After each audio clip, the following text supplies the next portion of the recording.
It's Tuesday, June 1st, and we're back to some Q&As. I am going to be putting on I'm going to do it live through Facebook too, just for my screen. Let's see if we can get this going. And hopefully it'll record as well, because that would be cool if it'd be super cool if everything works like it's supposed to. All right. There, I think it's there. Okay, so we are back at Tuesday Q&A Live. So I'm going to put this down a little bit. And the burning question seems to be, and I've got a client I'm going to speak with tomorrow about some ideas for keeping deer where they actually belong and not eating your beautiful gardens that you planted and you tended so well from seed and whatever it might be. So here are going to be some ideas that you can use. What I hear people say all the time, like someone will post on a Facebook message board, a gardening board, and they'll say, "Oh, I've got these big problems with deer, and what are your ideas, and what can I do?"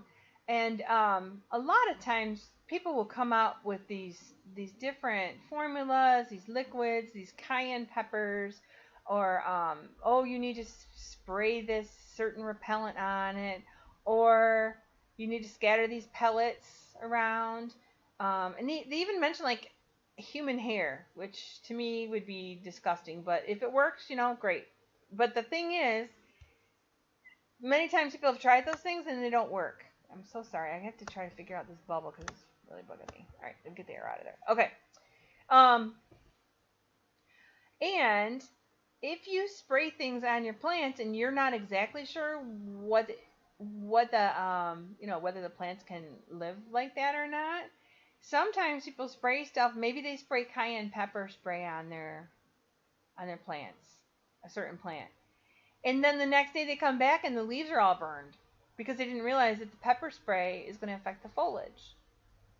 Or they say, well, I sprayed my deer repellent on Monday, and then on Friday the deer eat their plants, but they don't realize they have to spray it every time it rains, or they have to spray it every couple days in order to keep their plants safe.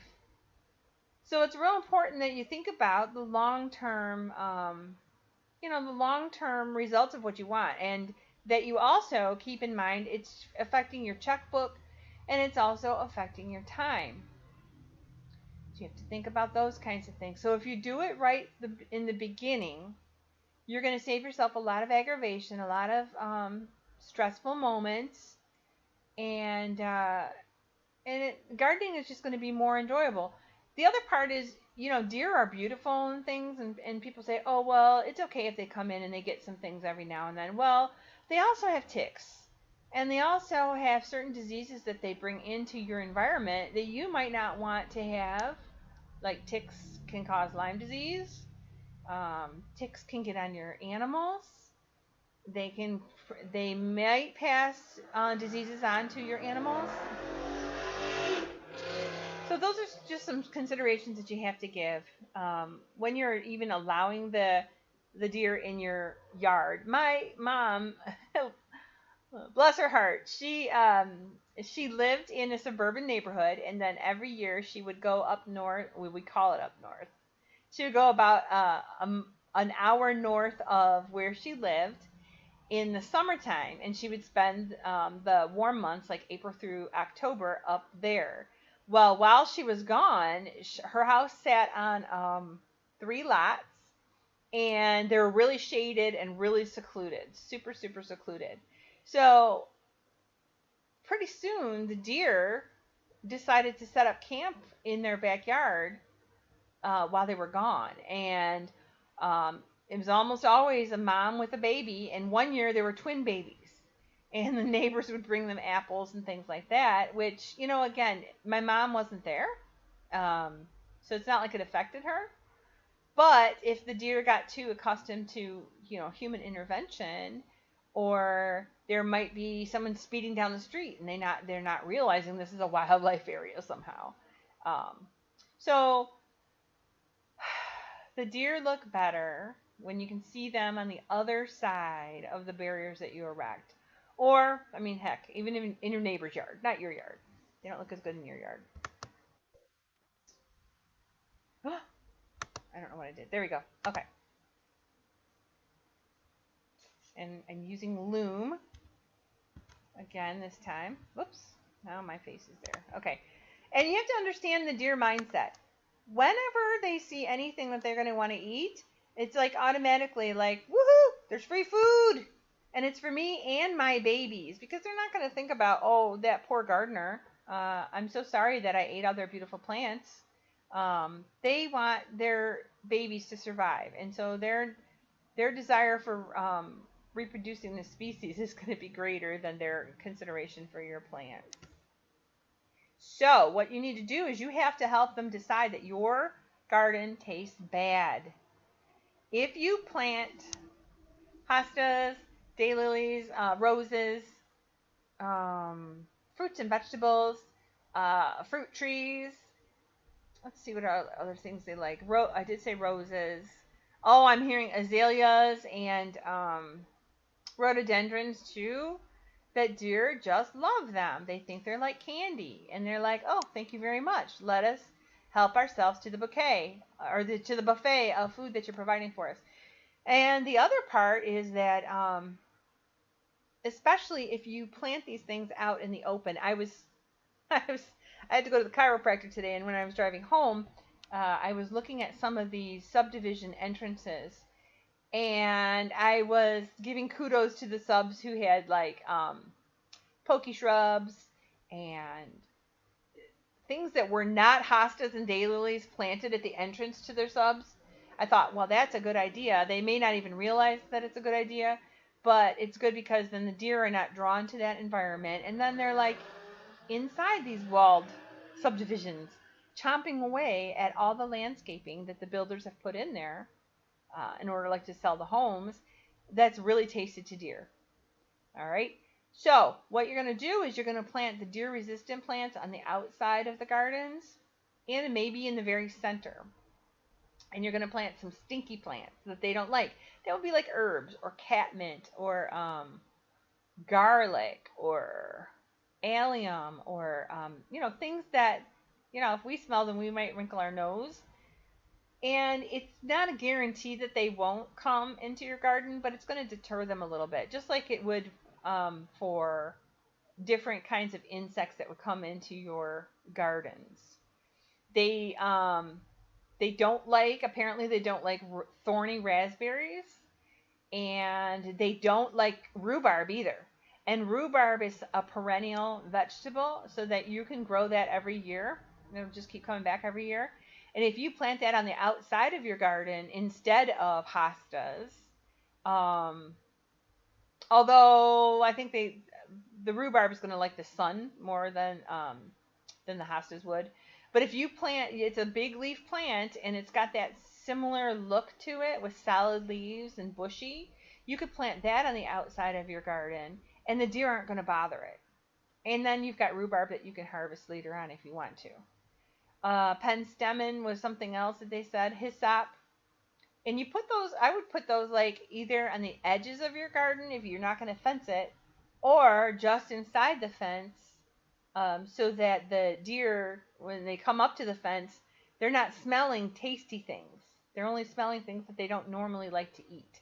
Again, there's no guarantees, but don't plant a candy farm in your garden and then get mad because the deer come and decide to eat it.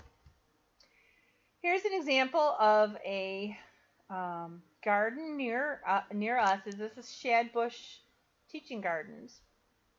And what I really, really love about this garden is that they deliberately, this whole, there's a big canal, like a stream, right up in here, and it's a valley. So if you stand on the edge of that, we actually would take clippings when I volunteered there. We would take clippings and toss them over the edges of the cliff there. And down below there is a creek. And so wherever there's water, there's going to be a lot of deer. So they deliberately designed the gardens. Diane is her first name, but I can't remember her last name right now. She deliberately designed the garden so that people could enjoy it. So she has pathways going around here. But she also understood that because there's so much deer pressure, she couldn't fence the whole thing in. So she deliberately designed it so these outside plants are not um, delicious for the deer. The deer come up and they're like, they might sniff it and they're just not really that keen on it, and so they kind of move off. Now they did have some problems with I think it was groundhogs or gophers were pulling up some zinnias or something else. There's some kind of flower that they really loved. So they dug holes and they came along and they would take the plants. But deer did not bother these because it's not things they like. These are like herbish kind of plants up in here. But they're also she planted so that she designed so that the pollinators would come like crazy and the butterflies would come. But specifically then she had fences built. These are about 4-foot fences right up in here. And so I'm pointing with my finger for my Facebook Live people now. Here's the edge of the fencing, and it's narrow fencing. If your garden beds are narrow enough, a deer won't necessarily want to jump in because they don't feel like they can land well, and they also can't get out if it's too narrow. So they need the space to be able to land and then also to be able to get out afterward. So they have this 4-foot fencing here, but then she took posts and went up from the 4-foot fencing. She went up she had them build it up at least another 4 foot. And then at every post, she had wire running from the very top and then maybe like another foot down and another foot down, so that if the deer were to come up, let's say a deer is walking down this path. That's my deer. He's walking down the path. And he or she stops right here because they're kind of tall. And they're like, oh, what's over here? Their head is going to run into the wire and it's going to be uncomfortable, and they're not going to want to try to jump because they're confused. If they push on the wire, they get confused and they're like, what is going on? And it's so tall and they can't see the top necessarily, especially in the evening time when they like to come up here. They're not going to leap over the fence because they're taking chances. The other part is there's a lot of different things going on inside the garden that would confuse them, and they would think, well, I can't land, and again, I can't come out. So again, Diane deliberately designed things that deer don't like for the outside, but people can enjoy. And then she designed an inner garden that this is more of the pollinator kind. This is going to have like like purple coneflower or other pollinator friendly flowers and plants that the deer would normally eat if they were planted on the other side. So this is again Shadbush Teaching Gardens. I think it's around 23 and Ryan Road, and it's part of Riverbend Parks. So if you enter the parks, it'll be on from Ryan Road. It will be on your left-hand side. There's the Nature Center, and they have some programs for kids and stuff up in here. And then there's a pavilion where they'll do outdoor activities. And then beyond that is all of the gardens. Here's another example of the Shadbush Gardens here. She's got Russian sage up in here. She's got, I think, marigolds here. This is probably alyssum. And then I'm not sure what this purple one is up in here. But again, the deer are not in love with this stuff. They don't think that this is the best thing in the world to eat, so they're going to avoid it. Another way you might do it is you might hide your produce. Maybe you do the permaculture method where you have a tree, a shrub, or an herb, and then something smaller like your produce. Like maybe you put maybe on the north side or the outsides of your garden, maybe inside the fence, but outside the area of the garden, you put small fruit trees. So their branches, their trunks are protected from antlers. They can't rub their antlers on the trunks and ruin the trees. And then maybe inside of that you put, I wish I could write this out. But so here's your garden. So inside of your garden, you're going to put the trees, mostly on the north side. And even on the east side would be okay. And then you're going to put some shrubs inside those trees, tree line. And then on the inner part, where they're not going to jump into, because again, they don't like to jump out, That's maybe where you put melons and pumpkins and other things that they might eat the flowers, or they might eat the little immature fruit before you get to it. You could even do trees on the north side, maybe a tree in the center, um, or trees on the edges here. Again, because the deer can't see to jump in necessarily.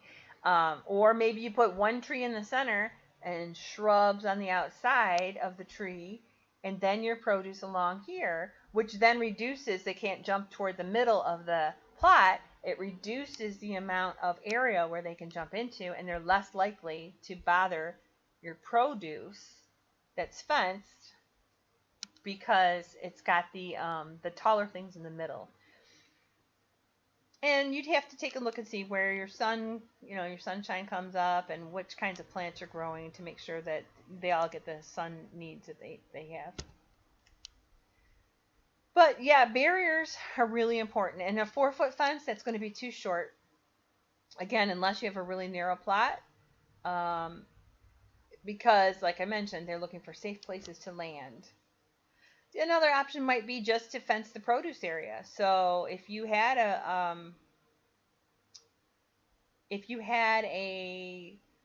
deer-resistant perennial garden, but then you were growing some tender crops, maybe the tender crops is where you put the fence around. So there's all kinds of different fencing that you could do. One way I saw on YouTube through M.I. Gardner was he took 2x2 posts and he pounded them into the ground and attached fishing line to the tops. On the strings, people mentioned that they could use balloon string instead, like that narrow ribbon that you get if you get like a helium balloon and you're going to take it to a birthday party. Those kinds of thin ribbons, if you use those to wrap around the posts, they make funny noises when the wind blows. And you could add jingle bells to the wires, so when the deer come up and like nudge the wire with their noses or their heads, it makes a jingle sound and it startles them. You could add tin cans. And then Green Acres Homestead has a zip tie fence that's with U-posts and actual deer fencing, and they attach it with zip ties. Yeah. And they also recommend the website here, deerbusters.com. And he said there's all kinds of good things that you can get there. And then I just showed you Shadbush, where they have the 4-foot fencing, but then they have 8-foot posts with wires. And then, of course, there's always privacy fencing as an option. The problem is going to be the lumber costs, because lumber is just sky high. Right here in our area, if we get an 8-foot panel, each 8-foot panel is $40. And then 4x4 posts, each 4x4 post to attach the panel to is going to be $15. So it could be costly. I mean, if you've got a 100 by 30 foot area, it could get really costly. Plus you got the screws, and it helps if you've got a post hole digger like that. My husband uses an power auger. Perfect. Super cool. But we have sandy soil too, so for us it works out really well. It depends on the kind of soil that you have. You might have rocks or tree roots, and you might have to compensate for those. And if you're going to dig, you have to call Miss Dig first, because you could have electric lines, gas lines, plumbing lines, water lines. You might have a septic system that you don't know about, or an old tank, or you might have a drain field or something like that. You need to know what you're going to be digging into before you make deep holes to put the posts in. And if you do privacy fencing, many cities have requirements about what's allowed and what's not. And what else would I want to tell you about that one? And you have to pull permits. You have to get it approved. Many, many, many cities say you have to have it approved before you can put that in. But if you did decide to go there, and if you wanted to do the privacy fencing, you could do the whole, like if this is your yard, this whole square is your yard here, you could do the whole thing in privacy fencing with a gate somewhere, so that you can get in and out. And you also have to think about it. if you do privacy fencing, is your gate going to be large enough, your entrance going to be large enough to have a tractor or a mower or a tiller or whatever equipment that you need, even a wheelbarrow needs a certain amount of space to get into that area. Or you could just maybe do just the back part of your yard with the wood, and then you could do metal fencing along the sides, or you could do a U-shaped with wood, so that the deer, when they come up, they're coming up from 3 different sides, maybe the back of your lot and the sides of your lot. They're not seeing anything that's easy to get to. And then maybe this is going to be metal, or maybe you'll have really thick shrubs, depending on the direction of the sun and things like that. So privacy fencing is always an option. You just have to think about the budget, make sure that it's something you want to do, and remember that it is permanent. If you do zip tie fence with U-posts or T-posts, or if you did, I think M.I. Gardner has snow fencing, those are considered temporary fencing, and you don't have to have permits for those. If you live in an HOA, you may have to get the type of fencing that you're going to use. You have to get that approved by the HOA, or you have to use their approved methods. But it's available to you.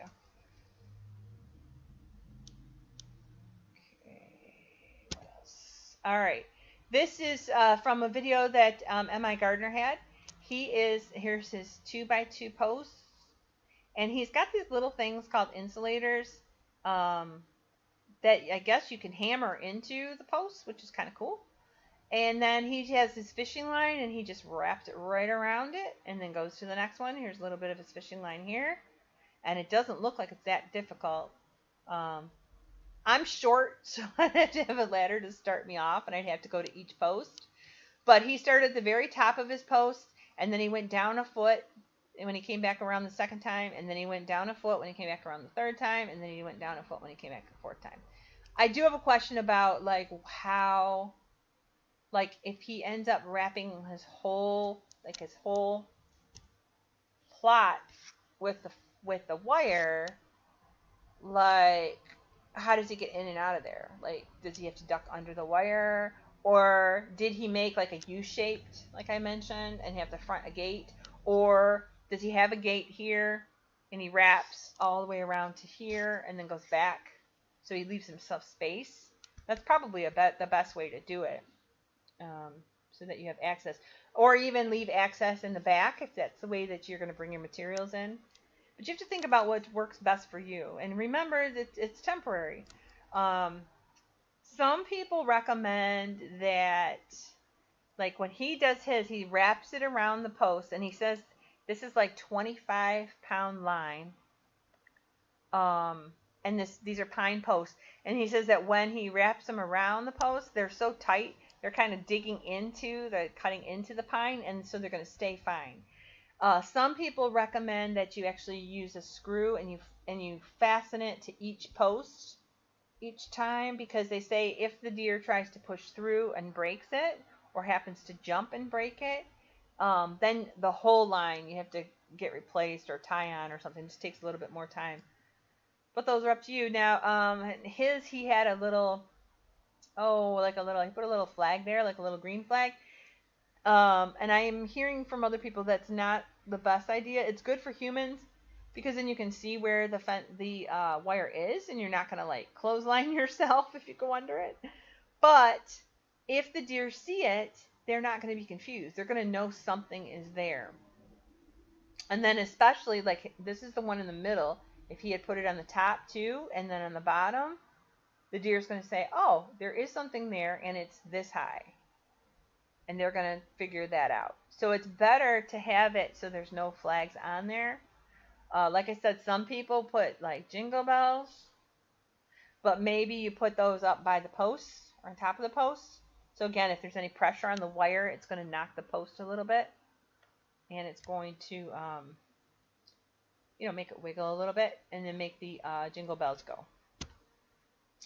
This is the zip tie fence I was mentioning, and this was from a video from Green Acres Homestead. And really, YouTube, if you haven't been on YouTube lately, you're missing out on a lot. There's a lot of information about all kinds of things. If you do a search on YouTube, though, use the search bar and only put in maybe 2 or 3 words at the most. Don't type in a big question like how to grow blueberries in Michigan. Just put in like blueberries, Michigan, or how to keep deer out of my herb garden. Just make it deer repellent or deer fencing or something like that, and you're going to come up with a lot more hits that are specifically what you're looking for than if you just use a long question. So what they did is they put in U-posts about every 10 feet. They bought their deer netting from that website, deerbusters.com. Theirs they bought in a 4-foot roll because they said it was easier to handle that way. And it's plastic, so it's thicker than bird netting that you'd put over berry bushes, but it's not heavy like metal. And then they just started at a certain section, zip ties. I think they had at least a couple zip ties because it's 4 foot. They did all that, and then they actually came back and they put a second layer over the top, starting from the top and going down. So there was an overage of 2 foot. They ended up going through and cutting the 2 foot off all the way across or all the way around. And so I think that ends up being 6 foot tall. And I'd love to do a follow-up to see how that worked for them. He made a gate. This whole thing is a gate. It looks like it's 10 foot wide. He used PVC pipe, thick PVC pipe, and there's a rhubarb bar right here. And since the PVC pipe is hollow, he puts the pipe on the bar itself down here. And then at the top, he has like a loop of, what is it? Oh, he has another loop of zip tie that holds that in place. And it's so high, it would be hard for a child to get to it. So he was saying, yeah, that's kind of a good thing to think about is that, the deer can't get in there, but the kids can't get in there and play either. Unless you're going to have your kids, help you with the garden. I really love carabiners, and I might put a carabiner here. Instead of doing the loop, if I had kids working in the garden, I might put a carabiner, like, down here that they can open and close easier. And just make sure that it gets closed every time. So that was the zip tie method. And those are T-posts. They're solid, and then they just have notches on the sides. All right. So once you have your fences, you might think about how to keep them away from the fences so they're not even tempted to jump over. And one person mentioned having a radio they get an old doghouse and they put a radio in there and they just keep it going on a low volume. And because radio stations keep changing their songs and they have the DJs talking and things like that, then the animals, whatever critters are out there, think that humans are there and they don't necessarily want to come. You might startle them with light. And I'll show you a photo of what I've got in my yard. These are solar powered motion lights. So they're charged by the sun. I don't have to plug them in at all. I don't have to worry about electricity. And they're all around my chicken coop. That's one reason I didn't want electric, because I don't want my coop to burn down from electric whatever going on. But since every nighttime critter loves chicken, I wanted to do something to try to keep them away. And I also use one of these solar lights in my front garden, my front vegetable garden, and it'll just pop on as long as there's motion. So I'll show you that. And you could also try and startle them with water. They have motion sensor sprinklers, apparently. You got to use caution because sometimes you'll forget and you'll walk in front of the sprinkler and it might get you. But there's all kinds of different ones on the market that you can find online or in garden supply places. And maybe that's at your fence, and that's going to keep them even from going toward, over the fence. They'll come up to the fence, they'll get startled, and they'll say, oh gosh, every time I come up to this fence, it's an issue. And from what I hear, deer eventually get used to things. That's what they say, is that they get used to like sprays or human hair or whatever else that you're trying to use to keep them out of the garden. But you also have to keep in mind that new deer might come through, or they're going to have their babies, and the babies are super curious. And so it might not be the same deer affecting him every time. It might be the babies coming in and trying to see what's going on. And, again, a little baby, it might take more times to get squirted or have the light come on, but eventually they're going to associate the light or the water or both with something that's not so fun. It scares them, and then they may not come as close to the fence. So here's some of these different motion sprinklers on the left-hand side. These are through an online store, $57, $66, $50. Even for like basic security, it might not be a bad idea just to have this kind of stuff around, because then if anyone's trying to come around your prized vegetables and help themselves to pumpkins or watermelons or whatever you're growing, your peppers or tomatoes, whatever, they're going to get surprised with a blast of water, and they're going to be like, what is going on? And they're going to think that you're out there squirting them, and maybe they'll run away. I don't know. And then these are the lights I actually use. Comes in a 4-pack, and for right now, it's only $20. And I really like them. They've been very successful for me. They're very easy to attach to whatever. I usually put them on the privacy fences and near the entrances to the backyard, and also on the chicken coop, like I mentioned. And they can either be screwed in, or they have holes. You can nail them in, you can screw them in. But you want to make sure you mount them correctly so that this part is facing south, facing the sun, so it can charge. South or even west is okay, because that's where the brightest sun is going to be. So the sun should be on them. They do work in the wintertime as well. Again, you want to clear off like snow or ice if you get snow or ice, which we do. And then the light is really, really bright. And the thing is, if there's anything that's just like fluttering in the wind, like I have a shade cloth over the chicken pen, and if it's really windy, it might set them off as well. But it's just a super good value. I like when I can set it and forget it. And one of these times I'm going to have to put a camera out there and see what actually comes up, and then what gets discouraged from, sticking around by the lights. And I might try the motion sensor water thing too. I'm not sure yet. Another thing you can do is you can help them determine that jumping would be a bad idea, because what they can do is kind of take a look through the fence, or through holes in the fence, or if it's a buck, maybe it looks right over the fence, depends on how big your fence is. And they're going to see a lot of stuff inside the yard that they're like, wait, again, I can't make a good landing in, and I can't make a good jump out. So you might add trellises. Like, again, if this is your plot, this big square is your, there you go. If this big square is your plot, then maybe you have trellises just 3 to 4 feet away from the fencing. Or you have trellises in the center. Again, that's where they're going to want to land, is the center. But maybe you have trellises there, and then you have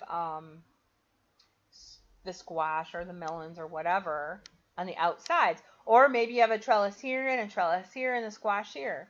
But if they land, they're thinking they're going to land on the trellises. You can also put the garden art and the other tchotchke. My husband didn't know that was a word. It's tchotchke. Garden decorations in places the deer might land if they jumped over. And you can do small hoops made of fencing even to protect your crops that you have right now. If you think, like if your lot is really, really large and you're just thinking, I have a large lot, I plant in rows. Tam's advice just doesn't make any sense right now. That's fine. Then maybe you do little small hoops made of fencing, and I'll show you a photo of that too. So there you go. It would be a small hoop. This is fencing, garden fencing, and they just cut it a little bit and they made an arch. And I think this one's over a strawberry bed, but you could do this for your watermelons or your cucumber. No, you could do it for your watermelons, your pumpkins, whatever's a long vining thing, you could do that. And it's really hard for the deer to get their noses in to eat the stuff to pull it out. And here's another example of, there's some tchotchkes, some garden art. Here's some trellising over here, and then they have the hoop here. And if you were a deer, you wouldn't want to jump into there because you'd be confused. There's too much going on with it. Here's another one. You can see where this privacy fence is here, but he's got a trellis that's really kind of close to it over here. And then he's got cinder blocks too. So a deer trying to jump isn't going to have enough room. And even if they got in here somehow, they may get stuck because they can't jump out. There's not enough room for them to jump. And then here's another example of trellising, fencing, little fencing, other little fencing going on. Actually, I think that might be the same one as this one. But here's like a small fence. So even that they wouldn't want to jump over.